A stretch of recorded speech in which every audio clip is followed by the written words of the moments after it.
Hello, I'm Pip Courtney. Welcome to A Taste of Landline. Today, the splendour of Tasmania's Flinders Island. Just to see people, when they get to actually hold a wombat, just the joy that people have. Some amazing silo art.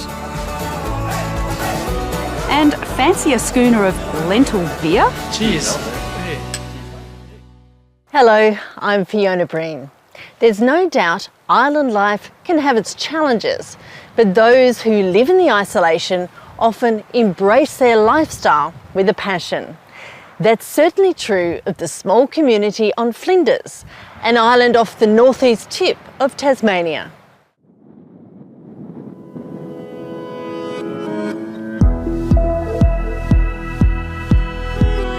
This rugged, windswept island was once part of a land bridge joining Tasmania and mainland Australia, a highway for Aboriginal people.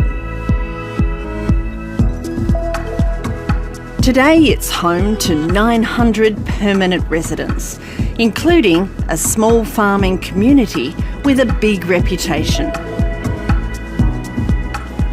It's a fantastic growing season at Flinders Island, so the grass grows when it rains all year round. It's a great place to breed grazing enterprises. High rainfall, good soils and good surf brought Victorians Mick and Liz Grimshaw to the island 14 years ago. The lush pastures are ideal fattening grounds for prime beef and lamb. The couple are now running a successful, self-sustaining Black Angus cattle operation. Oh heck, I reckon that heifer's on the go if you want to get the drone out, mate.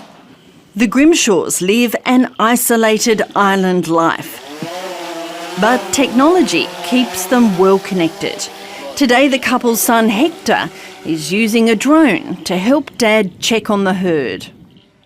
Which one is it, Dad? Yeah, no, that's that one at the back corner near the plantation. Yep, that's her. Oh, it looks like she's calved. Ripper. We can have the rest of the day off.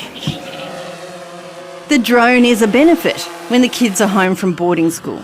At the height of calving, Mick Grimshaw can kick back and let the drone travel the journey down to the paddocks. Well, I don't use it. My son uses it because I'm not capable. I've crashed it too many times.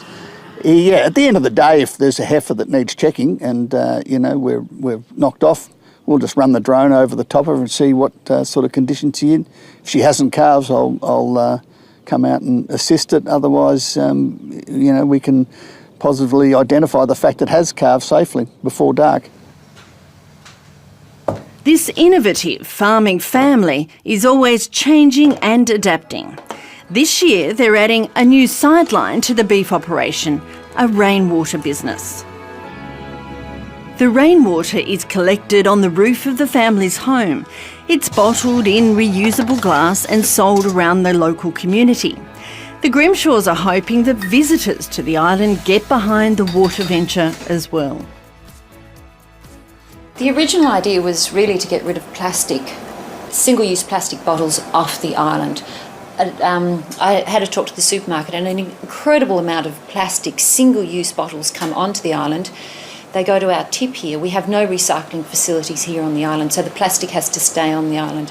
So our idea was really to start to have an impact on getting rid of single-use plastic bottles on our island. There's already a steady local market in the island's two towns, Whitemark and Lady Barron. Local residents have been buying water for years due to problems with their drinking water system. And while local water has improved, more townspeople are buying straight water.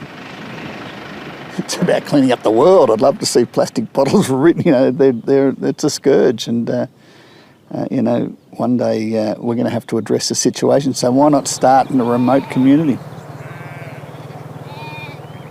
Like the Grimshaws, most people living this isolated island life tend to mix it up a bit. They become jacks of all trades.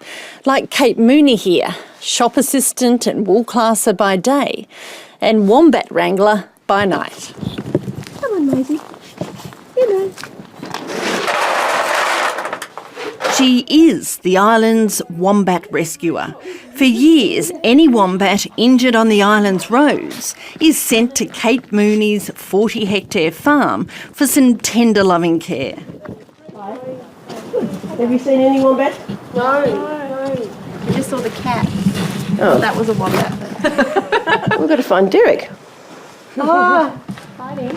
So there was one just here a minute ago with a baby in a pouch.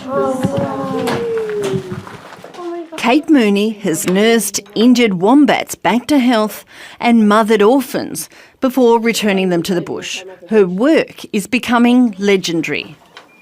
It seems to have gone a bit crazy, but hopefully it'll bring people to my beautiful island and see it as it is, which is a beautiful place. Magnificent. One of her favourite baby wombats, Derek, became an internet sensation last year. Video of him running along a Flinders Island beach went viral. I was flying to Cairns that day for my nephew's wedding, and when I got off the plane in Sydney, it had 45,000 hits. My niece sent me a text to say it was on there. Got off the plane in Brisbane and it had 200,000 hits. Got off the plane in Cairns and had 400,000 hits all on this one day, so it just went insane. Yeah, it's wombats are cute. So soft. Wow. These days, Kate Mooney's Flinders Island property is a must-visit place for a lot of Flinders Island visitors. Everyone wants a cuddle. It's quite rewarding. And just to see people, when they get to hold a wombat, just the joy that people have, to actually hold a wombat. And normally they're more relaxed than this. She's a little bit camera shy, perhaps. But they do like being cuddled. 5,000 tourists visit Flinders Island each year. The tourism industry is growing slowly, and Derek is certainly helping. But it's beef and lamb production that is the true backbone of this small but strong island economy. Well, I guess, the problems with living on the island is that, we have that extra cost of getting on and off, but, the fact is everybody has big lines of cattle and well-bred cattle, so there's, it's a really well-respected place to breed cattle.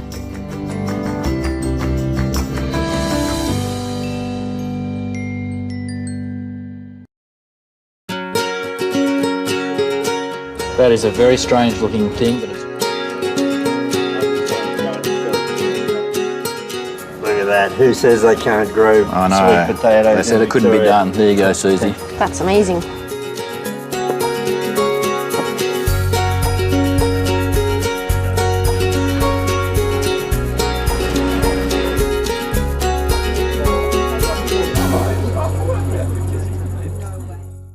Hello, I'm Kerry State. Craft brewers are experimenting with an increasing array of ingredients, and this brewery in the Adelaide Hills is no exception. In a novel case of value adding, it's turning a popular pulse into a pint, with the release of Australia's first lentil beer.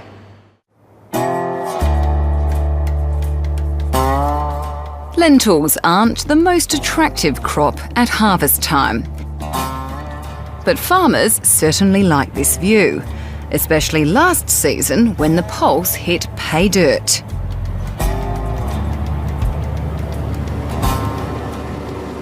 For fifth-generation grower Ben Wondersits, it was his most valuable crop ever, with high prices and big yields.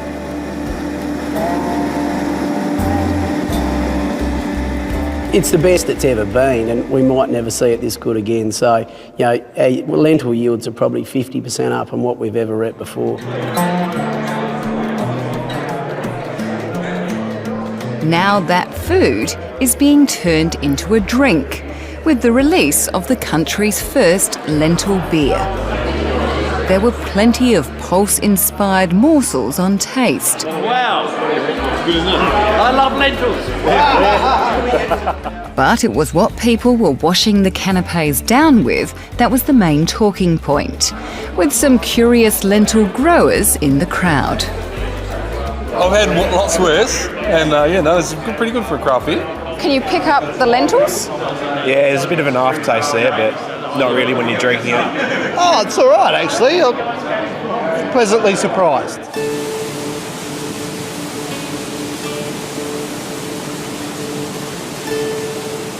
The idea for the lentil beer came from pulse processor AGT Foods. It was interested in showing that the ancient legume can be used in many modern ways, including an ale. I think everyone loves beer, and it's off the back of a project that our parent company in Canada did with Rebellion Brewing.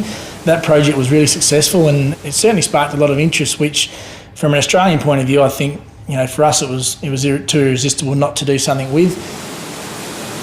To turn these red seeds into something more refreshing, the processor approached Lobethal Beer House, one of the first craft breweries established in South Australia. When I received the lentils, it was the first time I've ever even seen what they look like in that form. I think if they're interesting to work with, why not? I think any ingredient that fits the process, it's a grain. It's something exciting, it's something new. It's used extensively in food. So why shouldn't it be in beer? With guidance from Rebellion Brewing in Canada, Alistair Turnbull bottled his first batch just before Christmas. The label is all about lentils, but the contents of this pale ale still include a sizable percentage of the grain more commonly associated with beer. The beer still has a percentage of barley in there, which is largely where your fermentable sugars are going to come from. But what lentils do is they add flavours, aromas, and particularly a little bit of mouthfeel. So you're using it probably the same way as you might use rolled oats, for instance, in a stout, to give it a little bit more body. You guys have the very first taste, so... Landline was there to see how those unique characteristics went down during the initial taste test. Looks like beer. It's a good start. Alrighty, enjoy. Cheers. Yeah. And the brains behind this brewing first were clearly relieved. It's actually not too bad at all. It's not too outrageously different from a regular beer style, but it's just got that little bit extra and something different. And in an industry that is booming, with the number of craft breweries in Australia increasing by 25% in the past year to top 400, finding a point of difference might lead back to the paddock more often. Better line up another one, mate. I think craft beers are probably evolving that quickly that if you can grow it, they can make beer out of it. So I think there's a lot of potential there. Whether that's going to equate to any significant financial return, who knows? For farmers like Ben Wondersits, these developments are not going to make much difference to their bottom line anytime soon. But the grower who supplies AGT Foods is still chuffed that a small portion of what he grows in the paddock could end up in a pint. For farmers, our job is to grow food, and I suppose if we can extend that to produce beer, well, that's a bonus.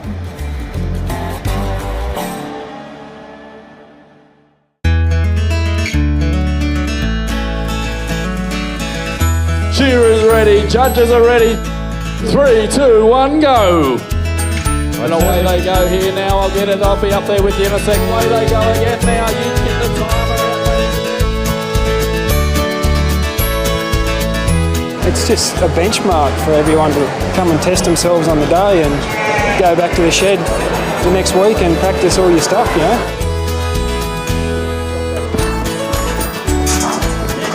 2, 1, go.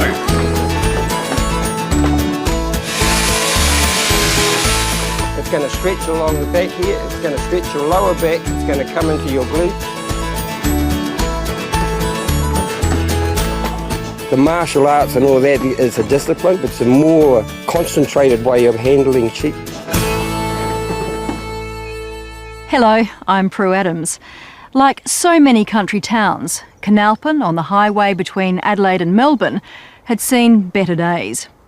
So the town got behind a project to bring in an internationally regarded artist to paint their silos. I think you'll agree, the result was astonishing. Canalpin is like so many other small towns.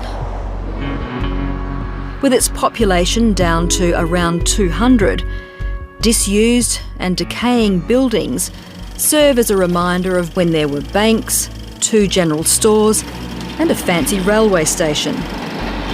Now the trains pass without stopping. The station has long since gone. Trucks and cars whiz through with little to tempt them to pull in. But the town is trying to revitalise itself through art, and the most ambitious project of all involves Canalpin's largest landmark, the grain silos. Wowza. It's good to see you all here, and I appreciate you all coming tonight, so thanks for that. This is going to put Canalpin back on the map, and people are going to know where we are. On a hot evening in early February, the town welcomed Brisbane-based mural artist Guido van Helten. Guido is as prolific as he is creative. His paintings are plastered across large structures all over the world, from these spent nuclear reactors at Chernobyl to domestically abused women in Mexico. He likes to depict people from the area. In Australia, he's painted the train carriages at Manildra, a water tank at Winton, and most famously, the silos in the Victorian wheatbelt town of Brim.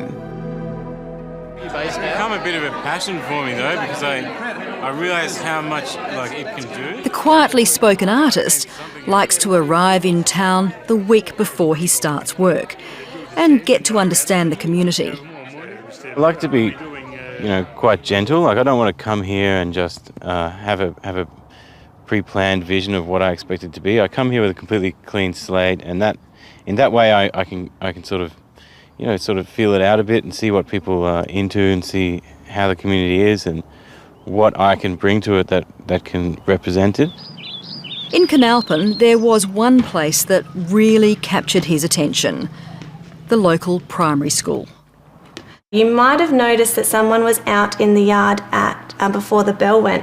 Did anyone see who was out in the yard this morning? Caesar? Was it Guido? Yes, you would have noticed that Guido is here today. Guido was already a familiar sight at the school. This was his second visit. So I guess the thing that I would like to know is how much excitement there is around town about the fact that there'll be paintings on your silos, and are you thinking about what's going to go up there? I think it was going to look really good once it's done, and I'm not sure what's going to be up there. And do you have any ideas as to what you'd like to see up there? Well, I guess big things which happen around Canalpin. Yeah, things like that. And good people and people who've been well known here and things like that, yeah. So let's go outside and pick a partner. In a lot of small areas I find people really want to focus on the past and history of a town or the industry, and all those themes I really want to avoid. I'll draw you. What's your name? Alicia. Nice to meet you. I want to really try and make something that sort of speaks to not only people in this town but Australia-wide, and so through that I've sort of been doing a couple of workshops with the children at the Canalpin State Primary. How old were you when you first started drawing? So I've always been drawing. I think they represent an image of the future that I think is quite positive and playful and also very neutral.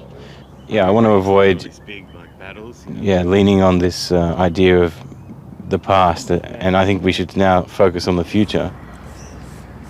We have 5 individual students, your children, that he has chosen based on the strength of the photo. So he doesn't know who you are, he doesn't know who your children are, but what he saw in your children was a sense of creativity and hope for the future. So, without further ado, here they are.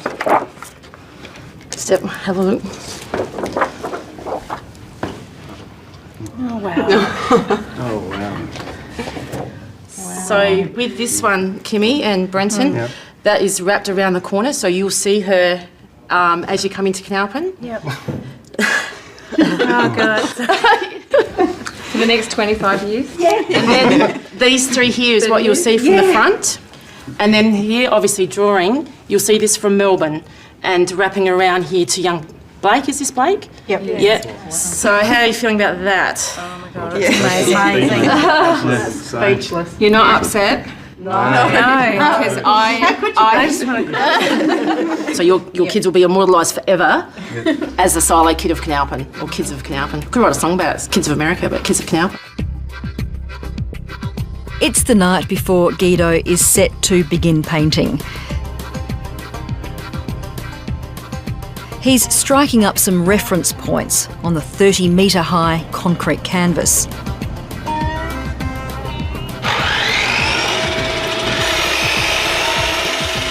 Across the road, it's all systems go. Preparing for the town's first new business in ages, a cafe set to capitalise on the impending attraction. The Dewhurst family has owned this property for decades. It was a bakery, but has been closed for 35 years. You want to open tomorrow morning. It's already 6:30 the night beforehand. What happens tonight for you? No sleep. So it should just be all go tonight. The builders are here and heaps of friends are here helping us get it up and running, so should get open in the morning. Day one, and the first faint stroke of paint. The Silo Cafe has managed to open in time. Jonesy and Winnie, as they like to be called, are newcomers, having taken up the lease on the town's only pub just 6 months ago. They can't believe their good timing.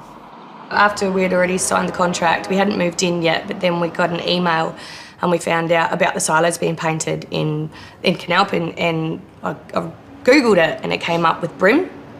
And so I looked into that and I thought, wow, that's insane. And that Brim was a quiet little town and no one knew about it, and now it's just generated so much traffic just to go see the silos. And to hear that that was happening here, just blew our minds, didn't it? A little over a week later, and things are already beginning to look up in this town. The artist is putting the finishing touches on the image of 6-year-old Kiara Lesky. Well, I just want to comb that hair. It's just so amazingly realistic, yes. It's just beautiful. She's never taken it too bad. Some days I ask her, do you want to go for a drive and have a look? And she's like, no, I'll see it when it's finished, Mum, so I tend not to push the point. But then other times, like just running around at school and playing, like they said she just shrugs it off and goes off and does her thing again. So yeah, it hasn't affected her too much at this stage. So.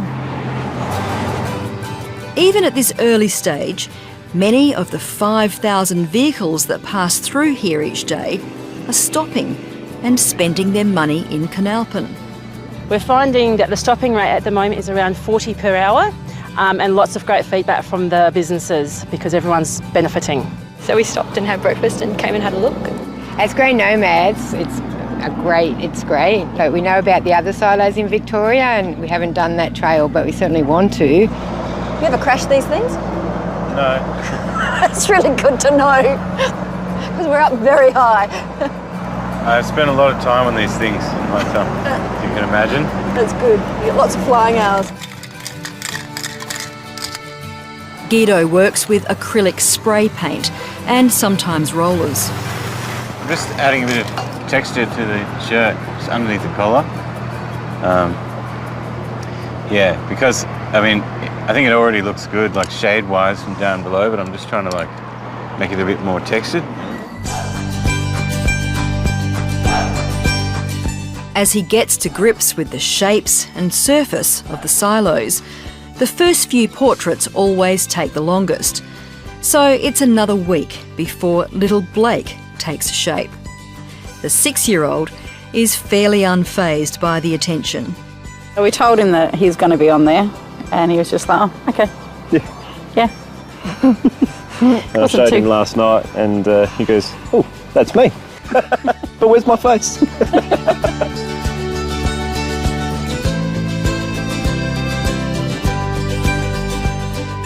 Over the following fortnight, other figures appear. Well, the beauty of having children up there is that they are still developing their personality and who they are. And I think them walking past it every day and seeing that they were involved in this process is another important thing. And I hope, it inspires young people to know that there is a path through creative industries. This is 9-year-old Sierra, who was photographed in the schoolyard a few weeks earlier. He nearly died. Is he begging? Is he begging? Nearly. 5-year-old Reef using mine. is the middle child. I don't have the Big feet. smile. And lively little Macy stretches her way up the Adelaide end of the structure. All but one are fourth-generation Canalpan kids. The buzz and the hype around the town is exciting. Everyone is excited about it. Even the farmers who probably thought that public art would not make an impact are very, very impressed.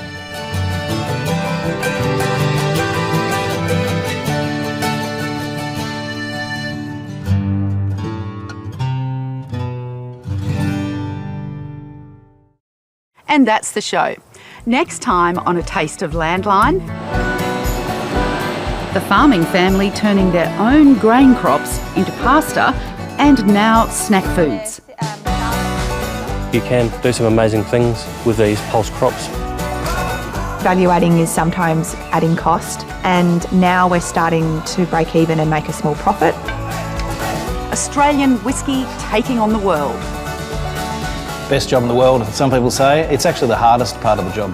If you get palate fatigue, I'll get to about here and I'll be saying that's all the whiskies that I could taste. And a new super oyster.